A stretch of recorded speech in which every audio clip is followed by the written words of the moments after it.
Je vous fais une petite voix off en direct de l'atelier, enfin du KGB de l'atelier. C'est reparti, je vous emmène à nouveau avec moi à Maison et Objets, qui est un salon pro pour vendre des objets et en l'occurrence des motifs.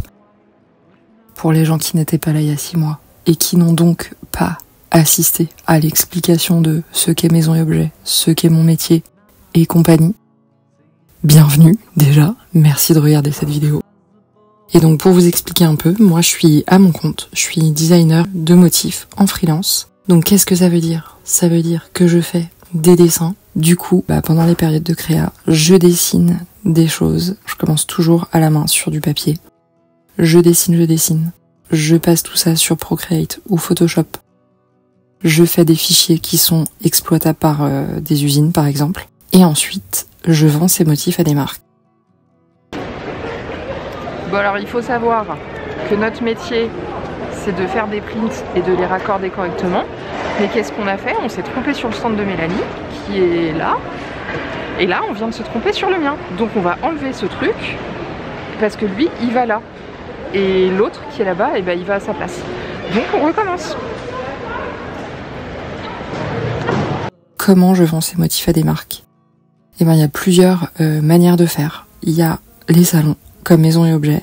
Maison et Objets c'est un assez gros salon et du coup on paye son stand, on habille le stand avec des papiers peints comme vous avez pu voir. On amène ces motifs qu'on a au préalablement imprimés ou fait imprimer chez l'imprimeur. Et voilà, ensuite on attend que les gens viennent nous voir et regardent notre collection et sélectionnent ou non des motifs. Une autre manière de vendre ces designs, c'est le démarchage, évidemment. Et une dernière manière, il y a 1000 manières, mais c'est les 3 manières principales, c'est d'être soi-même démarché, ou sur Insta, ou par mail, ou sur son site. On a fini d'installer avec Mélanie, du coup on repart, et moi je vais à l'atelier poser ma valise et continuer de travailler. Et Mélanie, elle est là.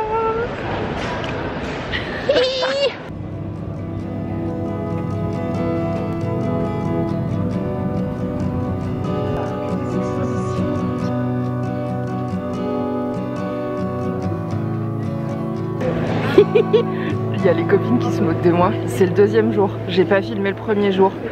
Je viens d'arriver. Il est 9h55. Je suis en retard. Donc je vais rapidement installer. Et j'essaye de vous parler après. À toutes. Là-bas, c'est les copines qui se moquent de moi. C'est Diane et Mélanie.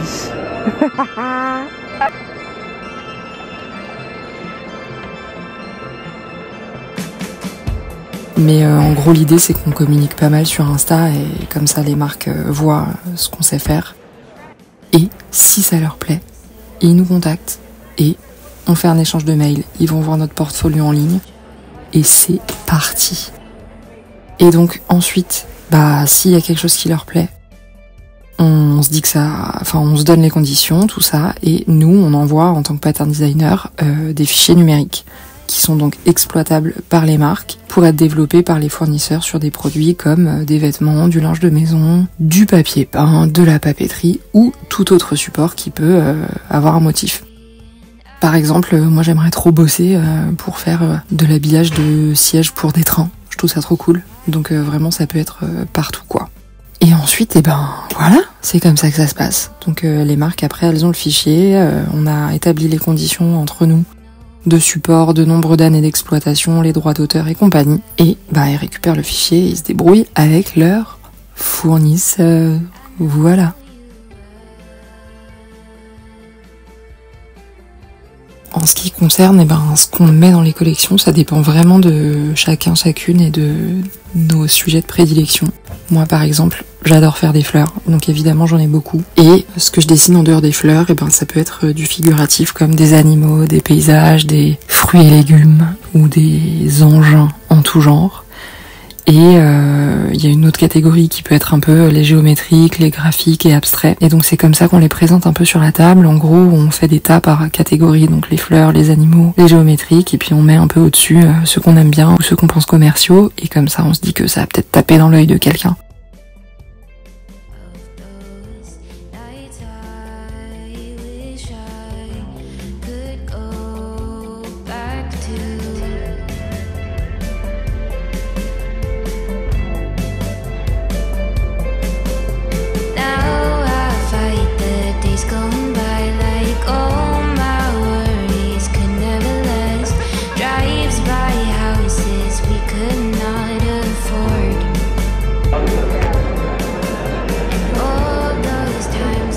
J'ai fini d'installer. Il est 10h07. Le salon ouvre à 9h30. On a eu des problèmes de RER. Pourquoi je n'ai pas filmé hier? Très bonne question. Parce que j'ai travaillé. En fait, il y avait du monde, mais pas vraiment du monde pour les prints. Moi, j'ai eu quelques contacts, mais c'était assez calme. Et du coup, je vous retrouve aujourd'hui. J'espère que ce sera un peu plus intéressant. Et voilà, bisous!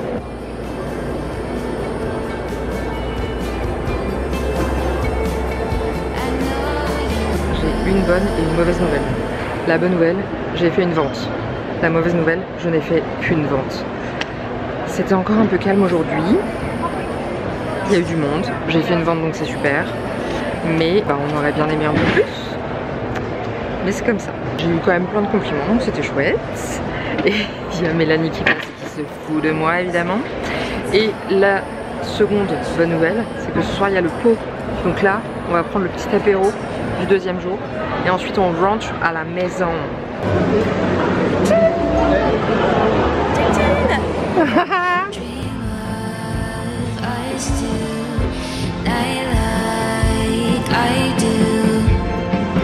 Alors, avec Mélanie, on tient à dire que l'anniversaire de Maison Objet c'est vraiment génial et que les choux Popellini sont délicieux, sont vraiment délicieux. Délicieux. Voilà, je recommande.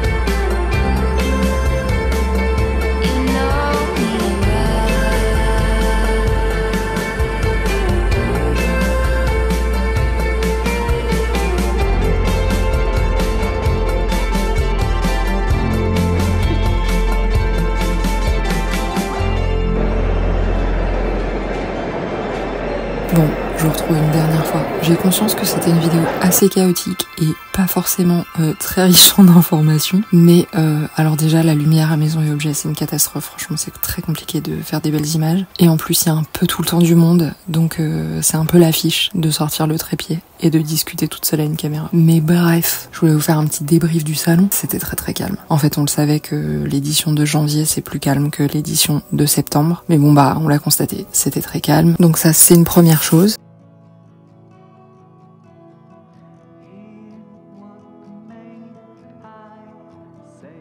Après, faire des salons, même quand il n'y a pas grand monde, c'est quand même important parce que c'est comme se payer une page de pub dans un magazine ou dans le métro, quoi. Enfin, c'est un budget qui peut être quand même compté dans le budget communication, donc c'est important de se montrer. Et puis, mine de rien, au salon, on peut réactiver des contacts avec qui on n'a pas travaillé depuis un moment, rencontrer des nouvelles personnes et des marques avec qui on aimerait bien travailler, ou voir des clients qu'on a déjà et avec qui on s'entend bien et avec qui on travaille régulièrement, et c'est toujours chouette de rencontrer les gens en vrai. Et sinon, non, un truc hyper important, en fait, les gros salons comme Maison et Objets, c'est cool parce que ça draine énormément de gens et dont une population qui est pas forcément franco-française, et ça c'est cool parce que on peut rencontrer des marques étrangères et qui souvent sont là pour acheter, et c'est des boîtes qu'on aurait un peu eu du mal à contacter par ailleurs parce que c'est compliqué déjà en France de trouver les mails précis des personnes qui sont en charge des motifs. Quand c'est des grosses boîtes, c'est toujours un peu plus compliqué, par exemple, de trouver les mails des personnes